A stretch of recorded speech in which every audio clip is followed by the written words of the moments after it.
Très bien. Donc, je commence par me présenter. Je suis docteur Arjidi Feida. Je suis agrégée en médecine interne. Je suis médecin militaire à l'hôpital militaire de Tunis. J'ai plusieurs fonctions. Je suis chef d'unité de recherche maladies auto-immunes. Je suis un poste administratif. Je suis chef service de recherche scientifique dans l'hôpital militaire.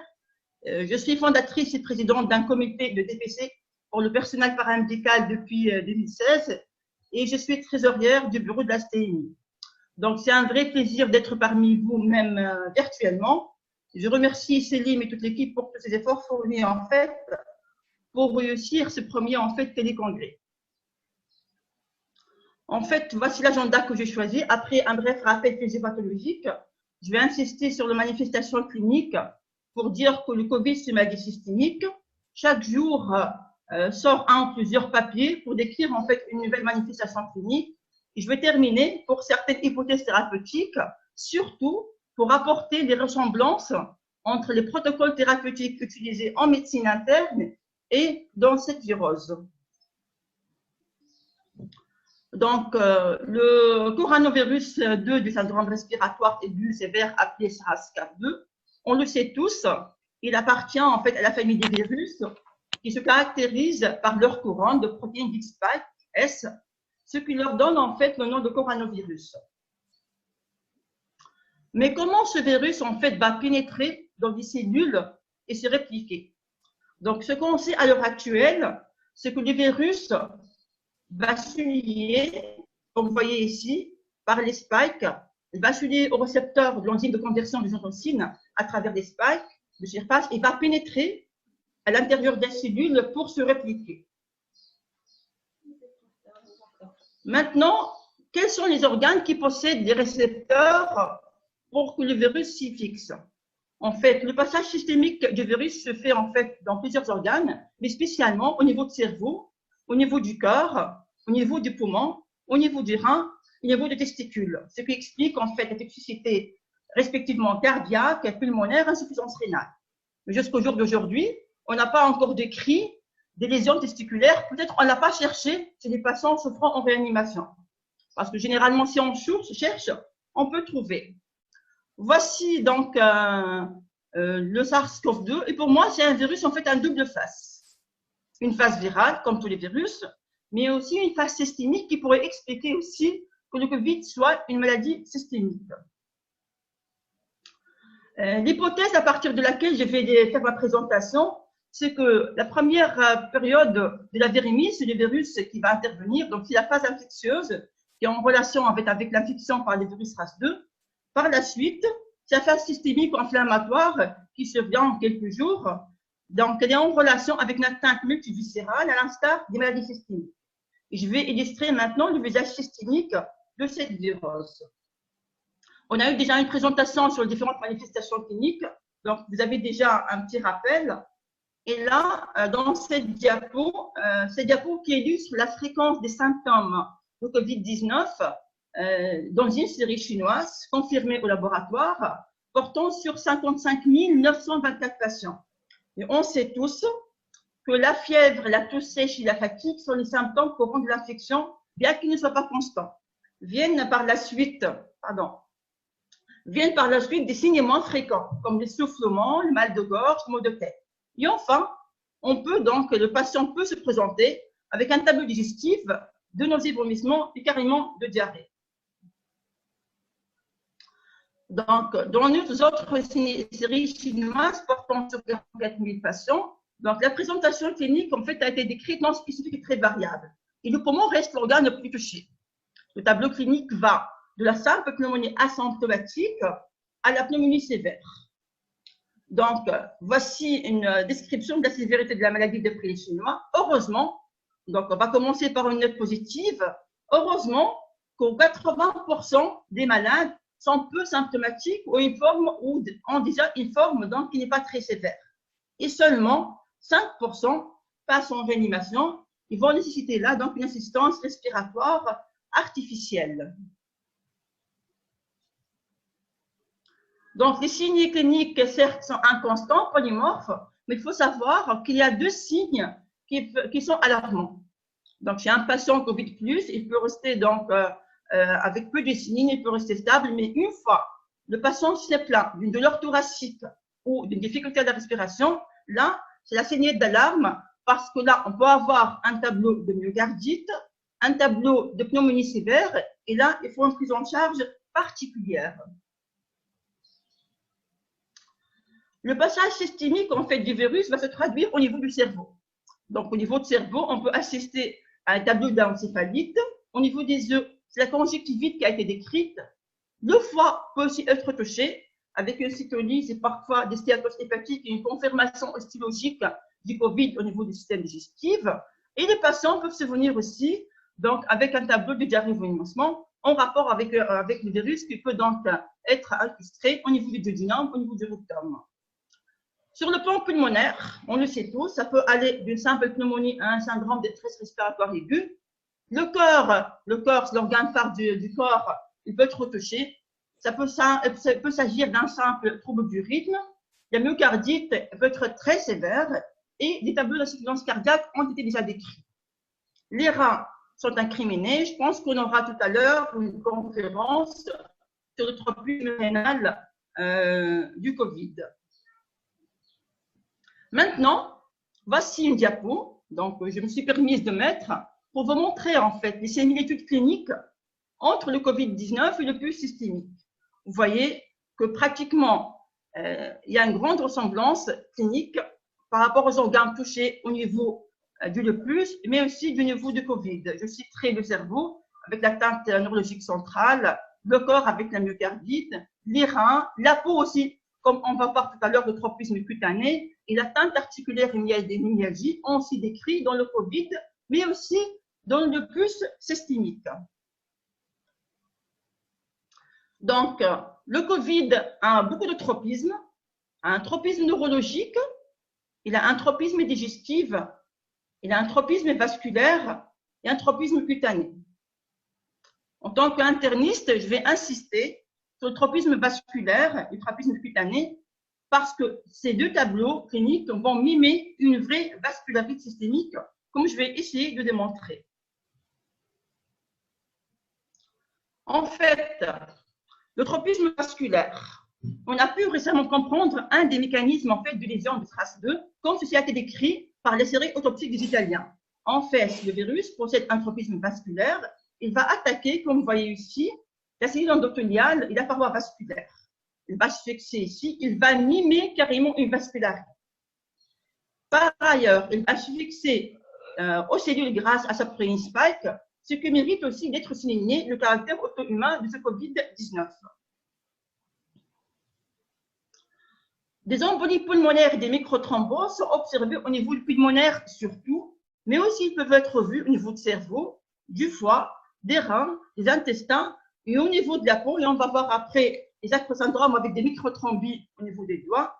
Et tous ces organes, comme je viens de le dire, présentent nos récepteurs donc spécifiques du Covid-19.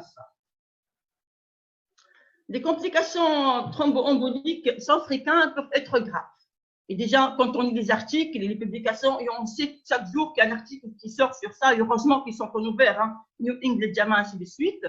Les soignants, qu'est-ce qu'ils disent? Ils remarquent l'épaisseur du sang. Ce sont des patients qui interpellent. C'est vraiment un état pré-thrombotique au niveau vasculaire, des lésions endothéliales, prédominant certes au niveau du poumon. Mais ce n'est pas vraiment le syndrome de détresse respiratoire clinique, c'est un fichant au niveau du poumon. Et là, il est déconseillé, d'après les derniers écrits et les experts en réanimation, il est conseillé de ne pas avoir recours précocement, donc de façon très précoce, à l'intubation donc endotrachéale, mais c'est la ventilation non invasive qui pourrait être utile.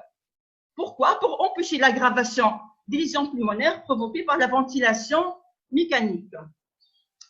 Après le tropisme vasculaire, donc j'ai choisi pour vous le tropisme cutané.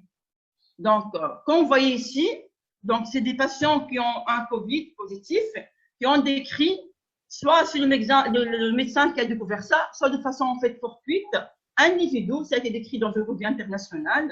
Les vidéos généralement se voient en cours du syndrome des antiphospholipides, au niveau des vascularites. C'est un trouble circulatoire par congestion passive. On peut aussi voir, dans des cas de purpure vasculaire, c'est une infiltration pétéchiale de la peau qu'on voit ici, infiltrée généralement des cuivres. D'autres atteintes cutanées ont été décrites dans le Covid, l'urticaire, surtout dans une série italienne. On a carrément décrit un rash facial ressemblant à un lupus, mais là, il faut faire attention parce que le diagnostic différentiel de ce rash facial, c'est chez les soignants, c'est en fait le port de masque et de matériel de combinaison. On sait tous que les soignants restent 12 heures portant ce matériel, ils peuvent avoir une irritation, donc ça a été décrit aussi comme diagnostic différentiel de ce rash facial lupus-like. Les microthrombis peuvent siéger aussi au niveau des extrémités. Donc, rappelons aussi des cas des engelures, des acrosyndromes, qu'on voit aussi au cours des vascularites. Maintenant, comme on vient de le voir, le Covid, c'est une maladie systémique. Mais quelles sont en fait les caractéristiques communes, si on veut les détailler, entre le Covid et la vascularite? Enfin, la vascularite, je vais dire secondaire. Je veux dire pourquoi c'est secondaire. Il y a plusieurs points communs. Les signes cliniques et biologiques, c'est un vrai syndrome de vascularite. Il y a aussi un risque d'atteinte viscérale engageant que ce soit dans le Covid ou dans le vascularite, le pronostic fonctionnel vital.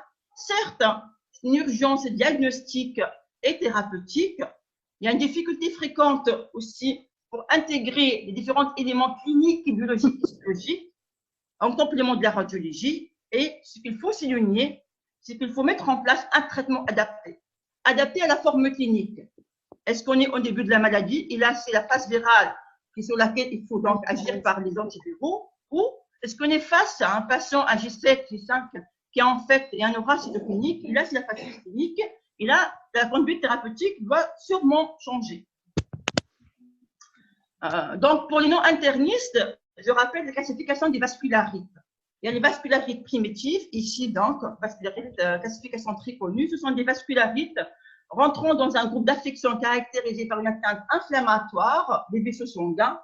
Les vaisseaux sont artériels, capillaires et veineux, conduisant à une altération de la paroi vasculaire. C'est-à-dire que si la paroi qui est donc infiltrée, il s'agit donc d'affection dans le tableau clinique, il est directement à la taille du vaisseau et au nombre de vaisseaux atteints. Ça, c'est les primitives. Quant aux vascularites secondaires, elles peuvent être secondaires aux connectivites. Et le principal cause, c'est le vascularite lupique et le vascularite rhumatoïde. Les vascularites peuvent être aussi secondaires à des médicaments, des toxiques, des infections, et ensuite aussi des virus. Les virus aussi peuvent être incriminés, donc comme cause secondaire de vascularite. Pourquoi donc je fais cette présentation? Parce que j'ai pu voir, et j'espère avoir démontré qu'il y a une grande ressemblance en fait entre le Covid-19 et la vascularite lupique. Mais à part le Covid-19, il y a même un virus. Et là, je me permets de proposer une nouvelle classification des vascularites. Là, ça va faire un grand débat, mais je me permets, pour dire que les vascularites secondaires peuvent être secondaires à des connectivites. Donc, c'est ça en rapport avec le lupus ou la pierre, mais aussi, le Covid-19 peut être en fait une vascularite lupique-like. Parallèlement à ça, on peut rajouter le Covid-19 au panel de virus qui sont l'hépatite A, B, C, VIH, CMV, incriminés en fait dans les vascularites secondaires d'origine virale. Maintenant, quelles sont les hypothèses thérapeutiques? Donc, il faut savoir qu'il y a une grande ressemblance entre le protocole utilisé en médecine interne et ceux utilisés dans le Covid. En fait, on a déjà vu comment le Covid va pénétrer dans nos cellules, mais voici un schéma physiopathologique plus détaillé pour montrer comment on va le contrer, comment on va traiter en fait ces patients en se basant toujours, comme la science le dit, sur les mécanismes physiopathologiques. Il y a en fait 4 principales hypothèses. La principale hypothèse ici, H1, vous voyez, c'est du virus, les spikes sont en jaune. Ces spikes-là vont être en fait activés à travers une protéase humaine.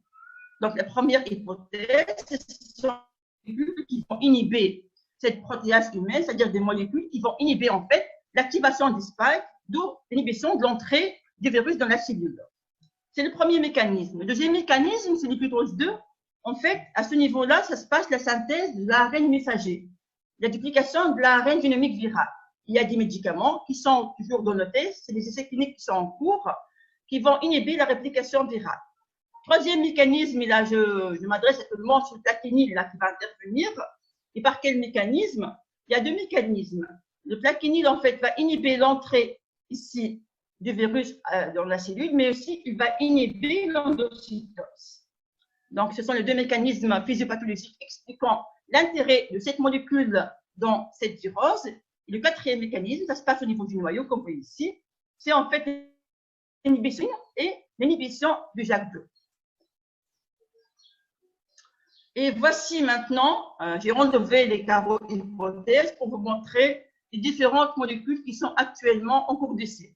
Il n'y a pas de molécule efficace. Il y a des essais cliniques actuellement, si vous rentrez sur Google Trial Gov, il y a à peu près 660 essais jusqu'à hier cliniques sur le Covid, 400 sont interventionnels, 200 sont préventifs et 60 de ces essais concernent le plaquenil dans la prévention chez les personnels de santé. Maintenant, si on va résumer les hypothèses thérapeutiques déjà décrites, il y a des médicaments qui vont inhiber la protéase transmembranaire de la série 2, il y a des antiviraux, des inhibiteurs JAK2, il y a le plaquenil, des anticytokines qui sont des biothérapies. Et dans la littérature, donc, on a décrit d'autres molécules qui ont été efficaces, au cas par cas, bien sûr, dans ce Covid. Je citerai échange plasmatique, les immunoglobulines intraveineuses, les corticoïdes aussi. Il y a 3 essais chinois sur l'utilisation des corticoïdes en bolus, même donc, dans cette virose-là, la colchicine et bien sûr l'anticoagulation. Et là, si vous donnez cette plaque à l'interniste, il va revoir tous les médicaments qu'il est en train d'utiliser chaque jour, c'est-à-dire le plaquenil, les biothérapies, échange plasmatique, corticoïdes, ainsi de suite, pour dire quelle est la grande ressemblance en fait entre ces médicaments et entre les médicaments utilisés dans le Covid-19. Donc, j'espère que j'ai réussi à répondre à la question est-ce que vraiment le Covid est une vascularité like. Et là, pour conclure, je dirais que l'infection Covid-19, c'est une maladie à double face, une face virale, une face systémique, se comportant comme une vascularite secondaire. Il faut savoir que la prise en charge précoce adaptée à la forme clinique, elle est obligatoire. Ce qu'on fait nous en médecine interne, chaque patient est un cas. Un patient qui a un lupus avec atteinte rénale, il est traité différemment. Un patient avec le lupus avec atteinte cutanée. Donc, en matière de thérapie, il faut en fait, à l'instar des protocoles thérapeutiques utilisés en médecine interne, utiliser des protocoles adaptés à la phase clinique du Covid. Ceci pourrait doublement réduire le nombre de formes graves et éviter le taux important de mortalité. Je termine par cette citation de Dr. House. Dans la vraie vie, les malades difficiles, les malades énigmatiques font le tour de plusieurs spécialistes pour s'arrêter à la fin chez les internistes et je pense que le Covid ne fera pas l'exception. Je vous remercie pour votre attention. Vive la science à distance.